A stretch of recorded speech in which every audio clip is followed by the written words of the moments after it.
Hi guys, and welcome back to another episode of the FIFA 22 Ultimate Team Road to Glory. We are back again for another episode. It is episode number 33, and in today's episode we are going to be doing a few things. We're going to be opening our division rival rewards. We are now in the Elite Division, as you could tell from the last episode. We obviously shown that we achieved that. We're also going to do, as you can see on screen right now, a couple of Team of the Week upgrades. I believe we have 3 or 4. We're also going to play a few games in the division rivals, obviously because we are now in the Elite Division. I wanted to test myself against the best of the best, which I believe it might only be one game, to be fair, and it is a bit dodgy because the sort of the layout, the picture, the colour is what I should say. It was a bit weird, it was a bit off. I don't know why it happened, but you'll sort of see when we get to it. So the first Team of the Week player is going to give us a Swedish centre back. Unfortunately, Lindelof's not in the Team of the Week. Even if Lindelof was in the Team of the Week, he still won't be that good, but we do get a 76 rated centre back from Sweden.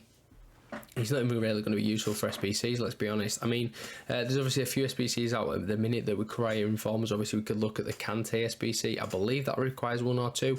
And obviously, that is quite a desirable SBC at the moment. Quite a few people are completing it.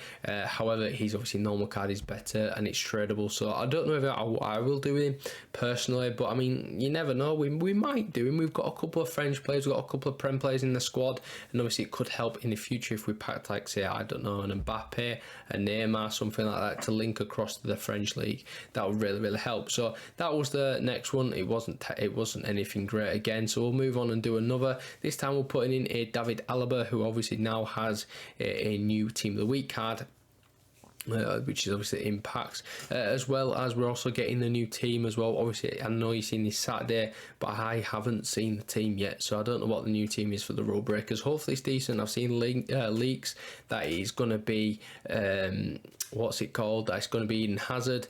We do actually get Oyarzabal there, but anyway, speaking of the Rule Breakers, let's carry on. So yeah, Eden Hazard I've seen Olivier Giroud in concept. I believe there's someone else as well, and then also hopefully we should be getting like a Trent Alexander-Arnold. If not, Curtis Jones would be alright at Greenwood. Obviously looking at this the splash screen, and then obviously a Lema or something for the Austrian one there. So anyway, as you can see here, we are submitting a big player that's been a big sort of part of the Road to Glory in the past month.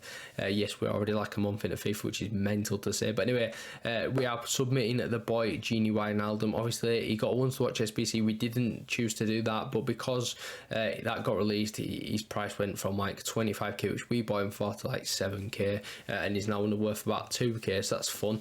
Anyway, for the final Team of the Week pack, we got ourselves Savania, which I believe is a duplicate and tradable, so we're going to have to just get rid of him, and that's pretty much that. But anyway, before we do that, we're going to go into an Elite Division game now. I just thought, you know what, why not, let's just test ourselves, let's just play a game. I was eager to play, to be honest with you, to play before the new week, because I recorded this before Thursday. I did this actually, I believe, Wednesday night, so I wanted to just try sort of the team against the best of the best, and this is the first game that we're going to play in the Elite Division. It doesn't look a great team, I'll be honest. He's got a Son, yeah, that's alright, but Kimmich isn't the best. You know, he just seems like a very low end meta team. I know we're a month into the game, so it's not too far into the cycle, but anyway, we do go 1-0 up inside 2 minutes on a like Elite Division. What's this? This is a piece of cake, but obviously that isn't the case. I just got very lucky to go 1-up very early on, and as you can see, you know, the screen does look a bit like sort of greyed out. I don't know how to explain it, but you get my drift. Like, the players like are quite bright, but the pitch is very dark. But anyway, we're still in this game, and we're back to 1-1 unfortunately, as Heung-min Son he's going to get on the score sheet with, I believe, 25 minutes gone. So we are at 1-1, and then it took till the 77th minute to get sort of a next bit of action. But we are 3v2 here, and Marcus Rashford whips it to the back post, and the boy Fekir is going to score on the right foot there. Nice little volley. So we are 2-1 up with 11 minutes to go. Could we get our first win of the Elite Division? Well, not if Di Lorenzo is playing left back. And as you can see there, he's going to get the goal. So unfortunately, Di Lorenzo is sort of at fault for that. and it gets even worse because we make a tackle, he gets it straight back, he's going to pick the ball again, Di Lorenzo out of position, and he pushes forward, lays it back, and the boy Fekir puts the ball into the back of the net, should I say, and he's now going to win the game 3-2. So we were winning 2-1 with 11 minutes to go, but that guy was just clinical. He kept the ball quite well. As you can see, he had 3.8 expected goals. He also had like 65% of the ball, so he obviously kept the ball quite well, and that is an unfortunate loss, but it's fine because obviously it knocks his skill rating down, which means we should get easier games in theory. So the next thing that we're going to do is an SBC, which is high tension. Now we did actually complete this SBC just after the timer sort of went for it to go, if that makes sense. It said time expired like on the SBC, but we got it done. The letters complete, which was quite good. We'll now discard that 7 here because yeah, it's only like 10k, so what's the point in keeping it? And obviously we'd have to use them in SBC to be useful anyway. We've got a few informs now, so the next thing is to do is open this pack, and it wasn't anything good. It was Ben Chilwell, so what a waste of time that was. That's been open, that's fine, whatever. We're now going to do something else. We're going to be getting rid of Jadon Sancho. Now this is quite sad because I did actually like him. He was actually quite good for me with his 81 pace. He didn't feel like that at all. It felt quite a lot faster. We're bringing in a new player. It came out on Wednesday with the new team of the week, and it's going to be Mason Mount.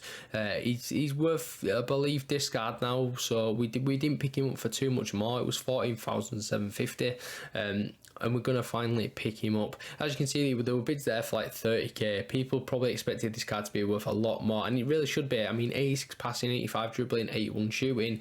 It's not terrible, and the pace isn't woeful if you play him at cam. Unfortunately, we're playing him like a right mid, but we won't use him for pace. We'll use Rashford for that, and we'll use obviously Mason Mount for spraying the ball and maybe having some shots because his shooting isn't the worst. We've obviously whacked a Hunter on as well, just to sort of boost that pace up like we have done with Bernardo Silva. So that is going to be the new team going into the weekend. So anyway, the next thing that we went and gone and do is going to be the public co-op squads. Now this is a new sort of game mode that's just come out in friendlies, and what you do is you play with a random person online in a 2v2 co-op game, and you use different squads. So you don't use your squad, you don't use their squad, you use a combined squad which is put together by EA. They have like set squads, and if you win with that squad you go and get another squad which is upgraded from the first one. So as you can see, we played against the same squad that we were using, so that was quite helpful. Did me and this guy, don't actually know what it was called, didn't message the guy or anything, didn't want on a party with him, or obviously because you are literally playing with someone really random and you don't know who it is. But anyway, I play a beautiful ball across there, and my boy Lautaro gets it and scores there. So my teammate, should I say, went and scored, so that's really nice from him. A good finish, to be fair, by Lautaro Martinez, but the ball was a lot better. The ball was better than the shot, let's be honest. So then we push through again. I've played through Sergio Milinkovic-Savic, but he lays me back in to the boy Insigne, and it's 2-0. So we're absolutely strolling this game, but then he scores a header with Insigne, and I'm like, great. And as you can see, the sort of time went very slowly, and that's because it's 12-minute halves. I was like, I was just so shocked when I saw that, but I didn't even realise it until I seen it afterwards. And yeah, that's what sort of why it went so slow, so to speak. So yeah, I don't know if this is a very good game mode, I'll be honest. Obviously with it being 12 minutes, the game seemed to be quite a bit like maybe too long in my opinion, and obviously you play with a total stranger, so you can't really communicate or anything, which isn't the best.